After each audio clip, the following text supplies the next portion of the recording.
It's windy today, so we're going to take the heavy bike. Told you I'd get out and ride this thing. Let's try and knock the dirt out of it. Probably warm enough just to fire. Alright. We're going to wear gloves because these grips are gross. Gloves because the grips are gross. And also because you need to wear gloves when you ride, just like you need to wear a helmet. But good times to run this thing and get the carbs worked out. Clean spark plugs. Let's see what she does on the trip. I put a little bit of engine cleaner in it, kind of like Seafoam, but the Walmart version. So we're gonna go see what she does. We gotta clean off the brakes. Oh, she sounds so good. That was my fault. Missed the shift. All right. We'll shut her down. I did check tire pressures. Oh yeah, we don't have a speedometer on this, so I gotta kind of be careful. I can use my phone, but I didn't set it up. So I don't know if I should stay in the area. Whoa, the wind is crazy. That's never fun when the wind gets you. That's why I thought the heaviest bike would be smart. Guess we'll just have to take it easy. And hopefully I don't notice a ton of issues as we go through the RPMs.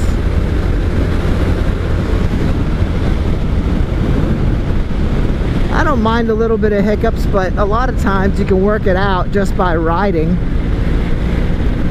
Your motorcycle sits all winter or everything. You gotta clean the spark plugs if you go out and rev it, run it, and just keep the fuel flowing. The spark plugs don't get cleaned off if you don't get it out and move it. If they're just sitting there pumping fuel through and you're just letting it idle, it doesn't get up at high temperatures and burn off any deposits that might lay on your spark plug. So this is the heaviest, one of the heavier bikes we have. That CB900 is probably like 700 pounds. The V4 V65 Honda Sabre here, I think it's like 580. Probably about the weight of the Magnus. So we're just gonna cruise until we can't cruise no more.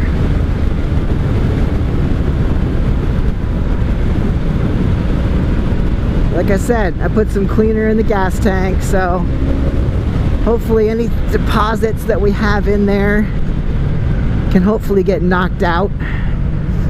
Oh, this guy's gonna go the other way. Okay, cool. You think we're in New Jersey? Yeah, a little hesitation.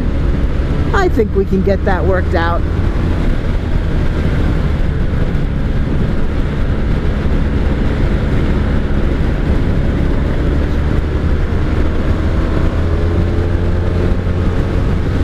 I feel like that was a problem that developed last year. This bike has never given me issues other than when I wreck it. Then I gotta rebuild it. Whew. That's a lot of wind. Sorry for all the wind noise, folks. But it's a beautiful warm day. Let's push this gas through the carbs, through all those tiny little holes. I'm gonna go ahead and order a carb rebuild kit for this.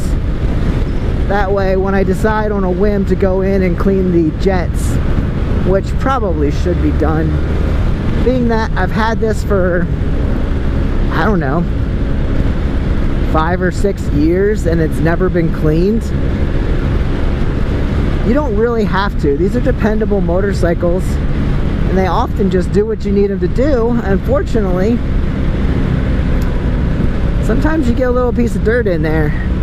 These tiny specks get lodged into the holes, and there's not really a way to clean them. You just have to get in there and knock them out with some guitar wire, as you've seen on the channel so many times. Guys, I'm gonna ask you to subscribe. It doesn't cost you a thing. Go ahead and do it. If you're new to the channel, welcome.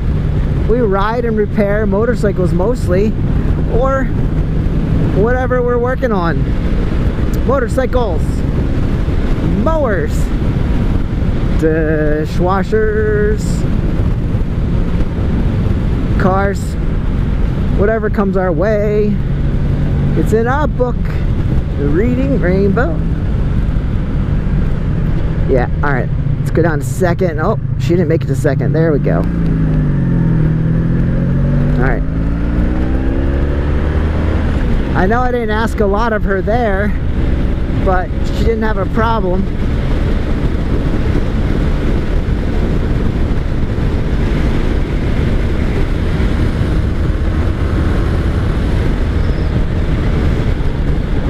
This bike, if you take care of it, should last forever. 84, did I say it? 84 VF1100C. I mean, VF1100S. This is not the Magna, not the Cruiser, not the Custom. This is the Sabre. This is the record-breaking 121 horsepower motorcycle. Shaft drive, beast. And as I said, I have wrecked it 2 times and rode it home both times. Actually, yeah, I guess I just wrecked it twice. And all I have to do is kind of just redo it and get it back out. Oh, I can go. Let's see if we got that. She seems fine. I'll have to wait and see if I feel any of that little judder again. This is just a shakedown cruise, some clean spark plugs, and some cleaner in the gas tank. Gas tank was pretty full. This wind is terrible. I'm sorry, guys. Sorry to me, mostly. I'm having to hold this thing sideways. Okay. Yeah. So the bike's heavy, but it's still getting pushed around by 30-mile-per-hour winds. This does not help the channel. It does not help my job. Having to deal with these winds all the time. Our world is coming to an end, guys. There's too much wind in this world. I don't know if I want to turn here. I can't now. I probably should have. That's where I should have gone that way. 5th gear, and we still have an overdrive. Oh, this wind. No fun. I'm sorry, I'm leaning into it. If you're on a sport bike, a light sport bike, and you were tucked, would the wind be that big a deal? I'm curious. I also think we're going to get some storms. The clouds are rolling in, the wind's bringing them. The sun's pretty. That's cool. So I should ask this guy, is he getting pushed around on his extremely heavy Harley Davidson? That's like 800 pounds there. I thought I was on a heavy bike. Then you got a full bagger.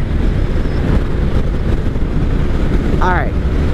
Well, let's downshift up here. This is a very respectable motorcycle. And I've got a ton of miles on it. When I wrecked it the one time, when I wrecked it the first time,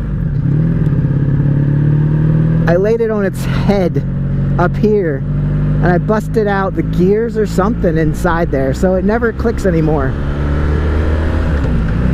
But it did end with 77,346 miles. So my question is that the actual mileage? It's not anymore because I've put more on it, but was it then? Does this have 77,000 miles? She still runs like a champ. And all I've ever done is just maintenance her, replace fluids here and there, and love her and ride her. She's been a very dependable bike.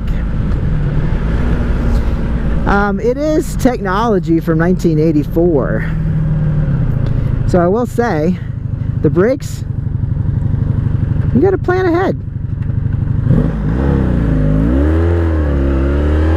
I'm not noticing any hesitation anymore. That would be a great thing to have solved on this bike. She doesn't handle the best.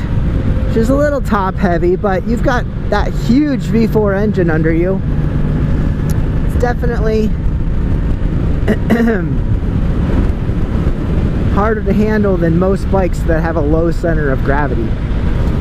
That's why I'm looking forward to getting that CB900 actually finished up, because I think she'll have a lower center of gravity, and I'm interested to see what 80 horsepower on that thing will do.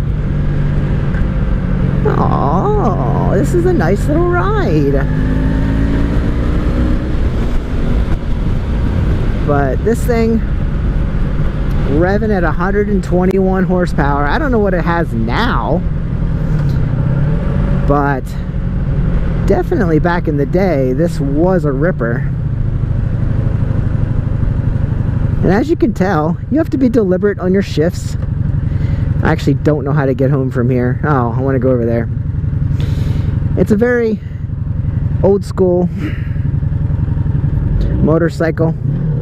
Like I said, watch the brakes. They are not perfect. Yeah. Oh, I know where that goes. I should have went that way. This is where I would have came out if I hadn't turned, if I turned where I wanted to.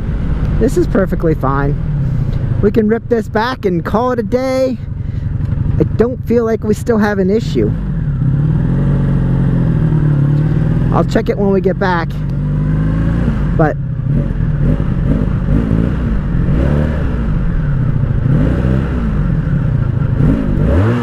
yeah, you see that? It hesitates right there. So there is still an issue, but it's not really a big deal,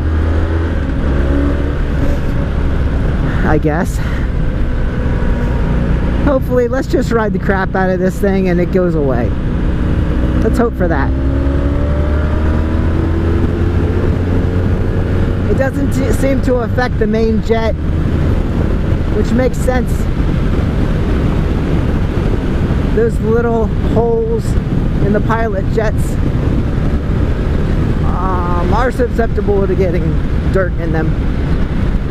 Like I said in a previous video, maybe I'll start on the left side carburetor, work my way across, do one or two at a time, and see if I can solve the problem.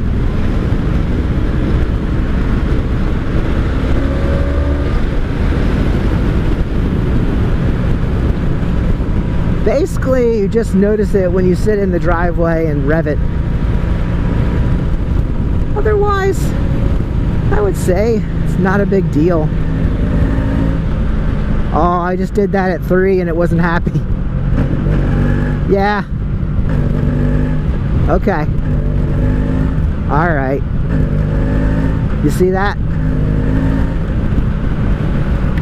I'm in 5th gear. It's still there. Still an issue. I feel like my brakes are working just fine. As I said, they're old. Hydraulic.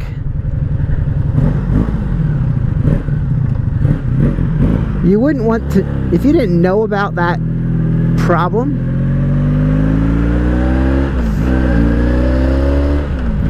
might get yourself in trouble because you might try to pull out somewhere and it'll hesitate on you. I wouldn't be cutting anything too close. There you go, we're in OD, overdrive. That is the cruising gear, 6-speed. Right there below 3 is where the hesitation arises.